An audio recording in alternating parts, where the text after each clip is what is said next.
Good morning, YouTube. So right now I'm at the park.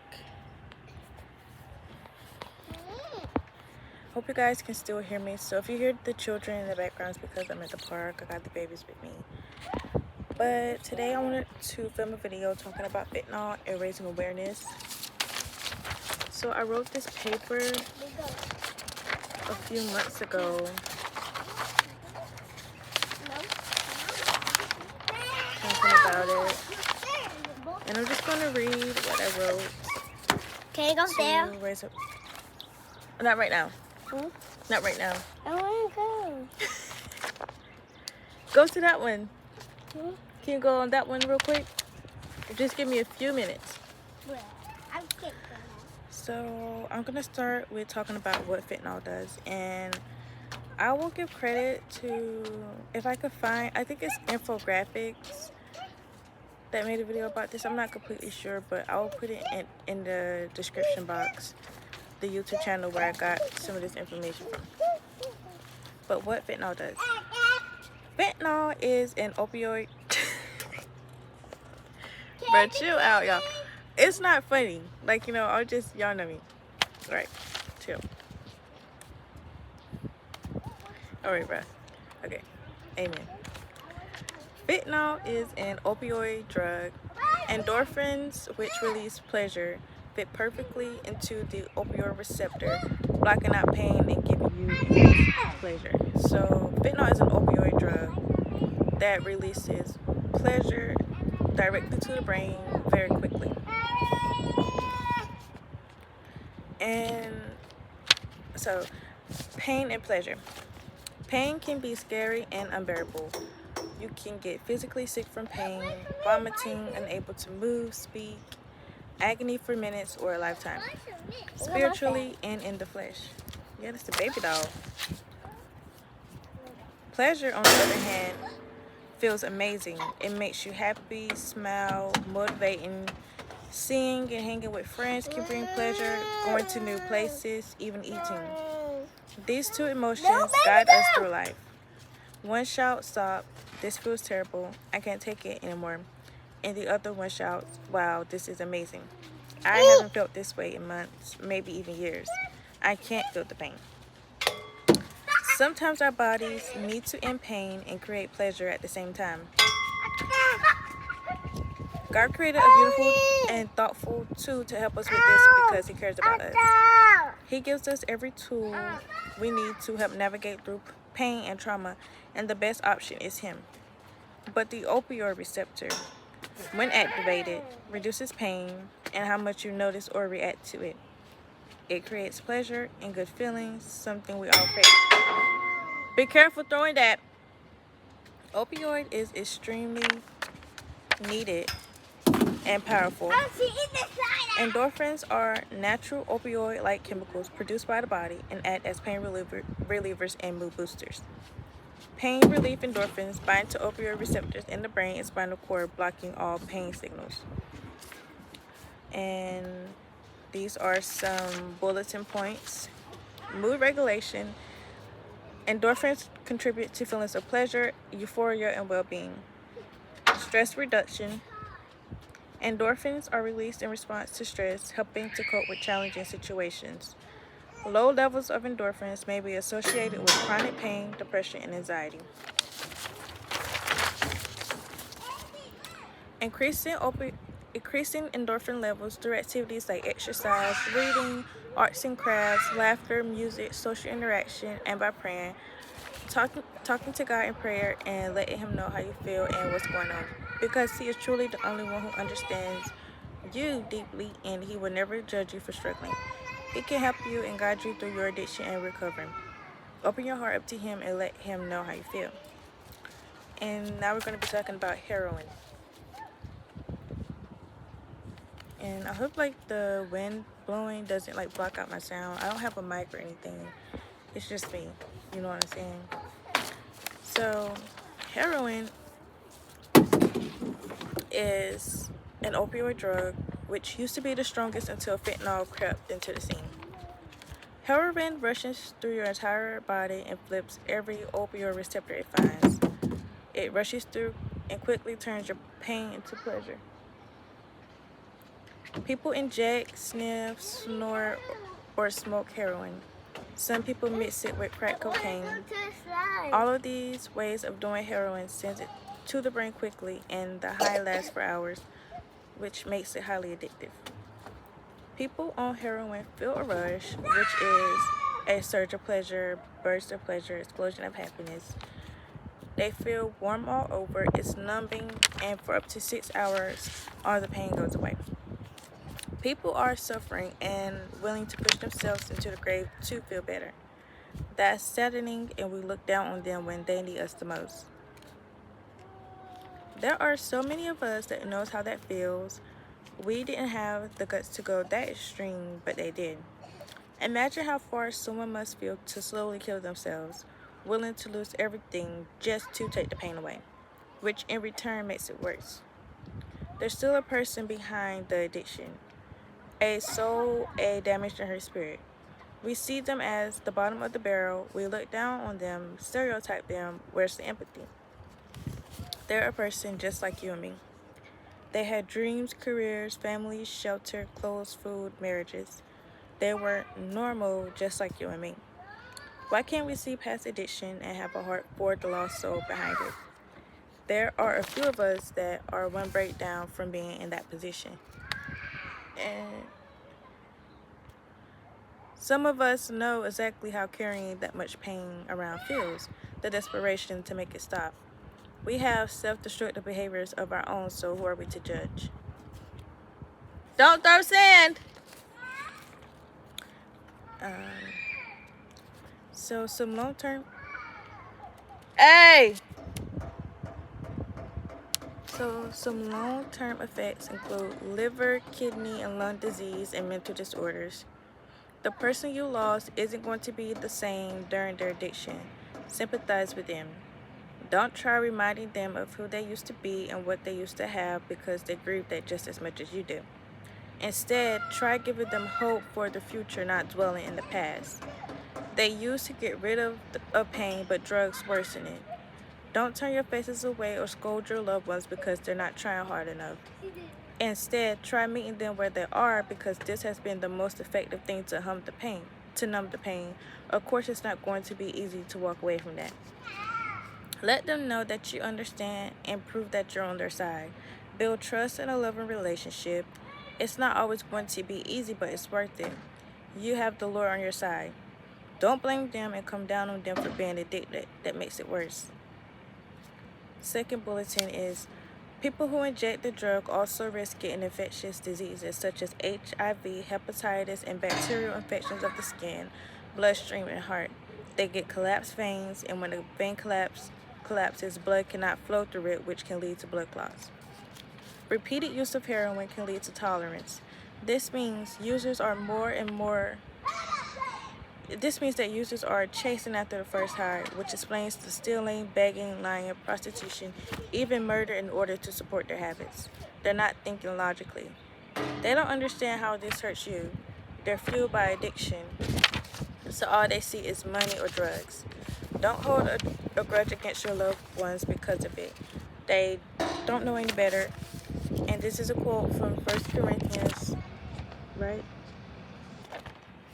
4:13, I believe. Love is patient. Love is kind. Love does not envy. It's not boastful. It's not arrogant. It's not rude. It's not self-seeking. It's not irritable. And does not keep a record of wrongdoings. Love finds no joy in unrighteousness, but rejoices in the truth. It bears all things, believes all things. Excuse me. It sorry, y'all. Endure all things. Love never ends. And that's 1 Corinthians chapter 13, verses 4-8. If you or a loved one is struggling to get clean, don't hold it against yourself and don't hold it against your loved one. Support, forgive, and support like Christ does. Yes, ma'am. And put sand on my hair. Did he? Come here, let me see.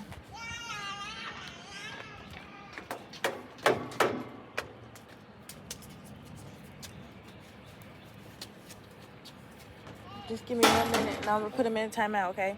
Huh? Just give me 1 minute and I'm going to put him in timeout, okay? Okay. Support, forgive, and support like Christ does. Ezra, don't throw sand, okay? Don't pop him, Bray. Stop, Bryson. Give it back.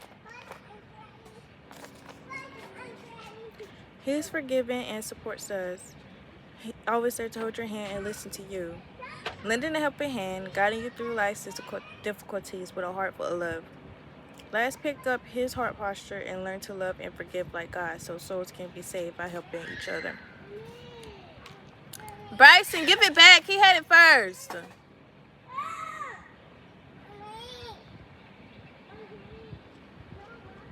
Fighting over a doggone juice container. Ciao. And then these are the withdrawal symptoms. Drug cravings, anxiety, restlessness, diarrhea, heavy sweating, and rapid heartbeat. Chills and fever, body aches and pains. Patients with untreated opioid withdrawal tend to return to opioids. Patients in opioid withdrawal are seeking to stop when they are physiologically dependent can undergo medically supervised opioid withdrawal detoxification, in which in which medication is used to reduce the severity of withdrawal symptoms. People with addiction stop using the drug and they are taken back to reality, but it's 10 times worse than before because their brains are very hyperactive. And not to mention, when you're addicted, you can get sores and injuries and things that you don't even notice because you're constantly high. So when you do get off the drug,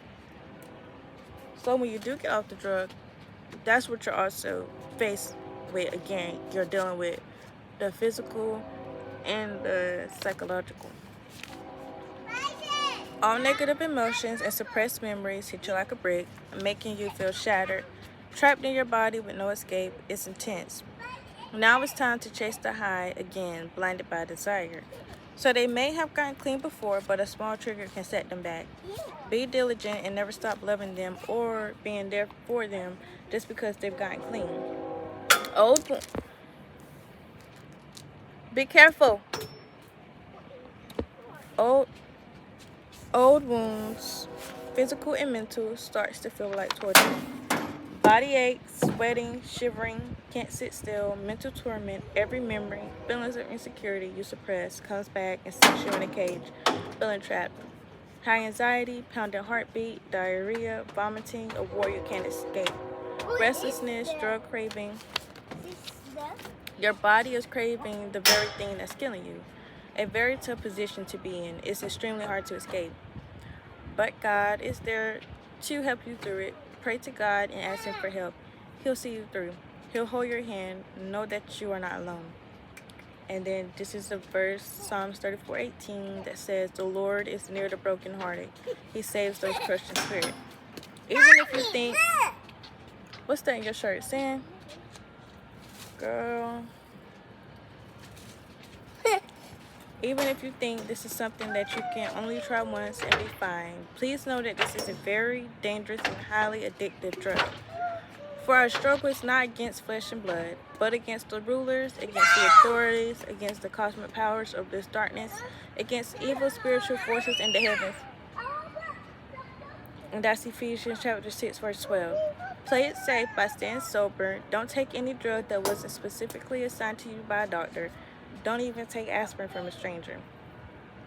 Please be careful and carry Narcan if you can. So now we're going to get into fentanyl.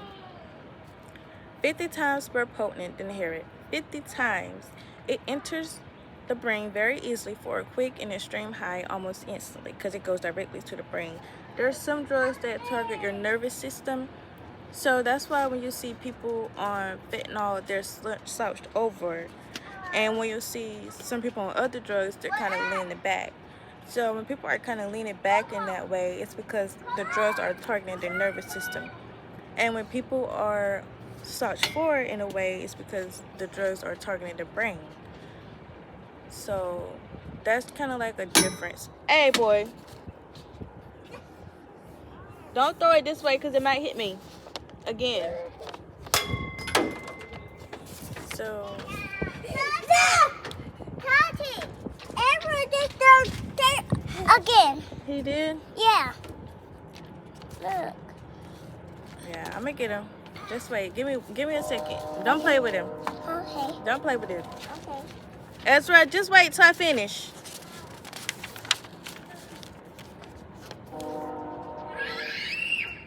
Thank you, Bryson. That's what makes it so. My baby dog. Be careful. My baby dog. That's what makes it so addictive and deadly. Because it also slows your heartbeat. So that's where the drowsiness can come from. This is a very dangerous drug. The withdrawal is 50 times worse. A heroin high can last up to 6 hours, but fentanyl, only minutes. It's not euphoric like heroin. You get emptiness, nodding away, and terrible withdrawal. It floods the brain with purely synthetic lab-made opioids, leaving it fried and seeking something far above the natural. And there are opiates that are made from a plant. And there are some like fentanyl. Stop, both of y'all. And there are some that are like made in a lab, which is fentanyl. So I think it's oxycodone that may be a natural opioid, and then you have fentanyl and heroin, things like that, which are synthetics. You get emptiness, nodding away, and terrible withdrawal. It floods the brain with purely synthetic lab-made opioids, leaving it fried and seeking something far above the natural. It contributes to a more intense pleasure response, contributing to a higher potential addiction. Block off pain. Some people develop life-threatening injuries without noticing, slowed or stopped breathing. That's the primary cause of overdoses, death overdoses. Increased stress and brain damage leads to massive oxidative stress. OXIDATIVE. Stress. A state, and that means a state of imbalance between the production of harmful reactive oxygen. In my eye. It wasn't me. Bryson, stop. Just stay calm. Let me see. Oh, I see it. Okay, sorry, I'm back. Come on. But, My baby dog. A state of imbalance between the production of harmful reactive oxygen species and the body's ability to neutralize them with antioxidants. Inflammation of the cerebral cerebral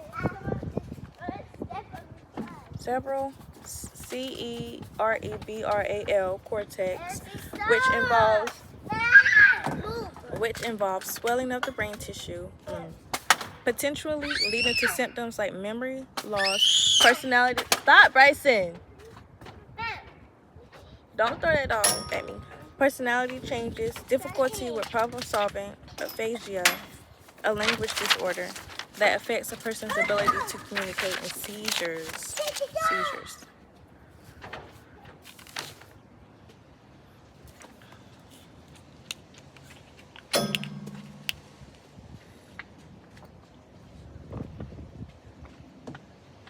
I gotta start drinking more water, y'all. And then I start to say that's often why addicts are referred to as zombies. You know, zombie land, where people say they look like zombies and stuff because of the condition that they're in. And you know, it's like now there's a drug called Trank. What's it called? I think it's xylazine or a tranquilizer. And that's like the flesh-eating drug. It's where you can inject the Trank here. Okay. Catch it. But you can inject Trank here, and let's say you have a sore here from previously shooting up. For the Trank to try to leave your body, because it's horse tranquilizer, it's not supposed to be in the body.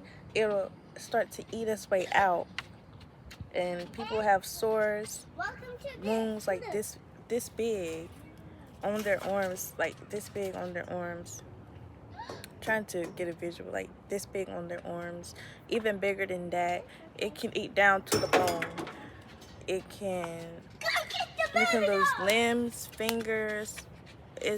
So that's what Trink is doing. So it's just very crazy. You have to be careful. Come get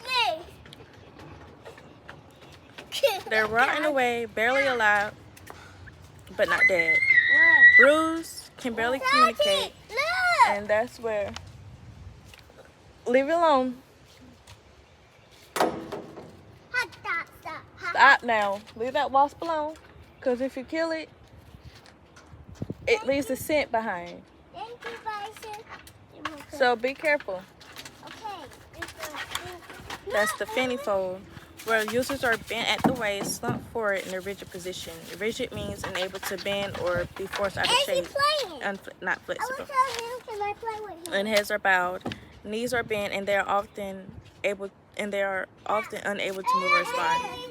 2 milligrams is enough to kill you, which is a pinch, the size of a raisin or maybe even smaller. That's deadly, and it can be absorbed through the skin.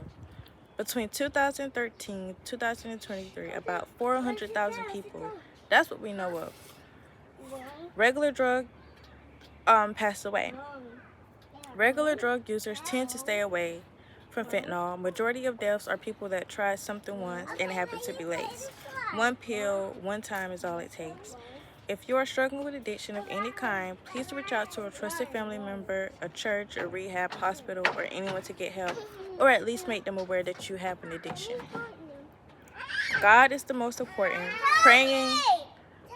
Bryson, stop. Now, don't be a bully. Because you keep snatching stuff out of his hand and knocking out his toys. No, leave me alone. God is the most important. Praying and spending time with God and asking Him to help you. Lean into the presence of the Father. He's always there. If you have no one else, you'll always have God. Draw near to God, and He will draw near to you. Clench your hands, sinners, and purify your hearts, you double-minded. And that's James chapter 4, verse 8. Weed, vapes, ecstasy, Adderall, crack, and pretty much every other drug you can imagine is laced nowadays. Drug dealers need the business, and they are willing to lace their supply with fentanyl because it is highly addictive. So they are willing to lace it to keep you coming back. And I'm going to share this because I was offered, when I was like 18, I was offered meth by someone. He was smoking it, and he was kind of just like, well, it's impolite to do it and not offer you some. Do you want some? And I was like, no. Like, I don't know. I just want to share that because that's just very interesting, knowing that both of my parents were addicted and my grandmother was an alcoholic. So addiction is actually starting to be studied as a disease, and diseases can be passed through your bloodline. So that was just very interesting for me to be in that position, severely depressed and offered meth and being able to say no. So I just wanted to share that because it's closer than you think. You know what I'm saying? It's closer than you think. And I was later assaulted by this guy, taken advantage of. So just be safe and just be aware. Don't try anybody offer you that white stuff. They are the devil. Stay away from them. They are not a good friend because it's so addictive. And they themselves know that, but they're willing to offer it to you. And it does take your pain away. You know, it does. But you know what else it takes away? It takes you away. It takes your soul away. It takes your dignity, your mind. It robs you completely. So, is it worth it? You know, it reminds me of this quote that Miss Sharon said. She said, "One ain't enough and 1,000 is too many," talking about her addiction. So just be aware. It's closer than you think. And it can be you. Like, don't be walking around life thinking that it can't be you, it can't touch you. Don't be ignorant, because it can be you. You know what I'm saying? It can be. It can be me. It can be any of us. So don't look down on people who have addictions and things like that. Because we all have our own self-destructive behaviors. So they do this to keep vulnerable people coming back for more. Even if someone doesn't realize they're taking opioids, they still feel the effects, which sparks another dangerous struggle. So let's say if you take an Adderall that's laced with fentanyl or opioids and you don't notice, then you will be stuck chasing that high again and again and again and again, because this one's gonna taste different from the rest. And if it's your first time, it's gonna be so addictive. So you have to be careful. In 2023, the U.S. government seized about 115 million pills laced with fentanyl. 70% had a deadly dose. It's dangerous. Please get help if you are struggling with addiction. If you feel like you have no one else, you'll always have God. This isn't something you have to battle alone. Let the Lord help you. He will give you the strength to overcome and restore you. All the years, people, opportunities you lost to addiction, the Lord will restore it all. He's full of love and mercy. I want to go. Wait. Forgiveness. He's full of love and mercy and forgiveness. All the love you need. All the love you need and search for in drugs, the Lord has already given it to you. Lean into Him to receive it. God is sovereign. No problem too big, no problem too small. God will help you. Please stay safe and stay away from drugs. This is an epidemic, and it shows no mercy. Watch over your friends and family. Please cover your loved ones in prayer, and God bless us all. So, thank you for watching my video, and get educated on the dangers of drugs. Break the stigma. Oh, there's a butterfly. Break the stigma. Educate yourself. Educate your children. And monitor and watch what your children are watching online, because there are child predators out here, and I'm always gonna draw you in with this, okay? Because the predators are in your home. They're no longer the creepy man with the van with free puppies and free candy. That's not the case anymore in 2026. The predators are already in your home. They're already watching your children. They're already communicating with your children. Monitor and watch what your children are watching online, because this is real. People, they're out there. And I myself was a victim at 7 to online predators from 7 to 18. So you always have to be careful. You always have to watch what your child is watching and monitoring. Do not give your child a device, no matter what age. Middle school, high school, whatever. And be safe and be careful. Educate yourself and educate your children on drugs, grooming, predators, all of it. Take it from me. Alright? I was a victim. I walked that path, so you don't have to.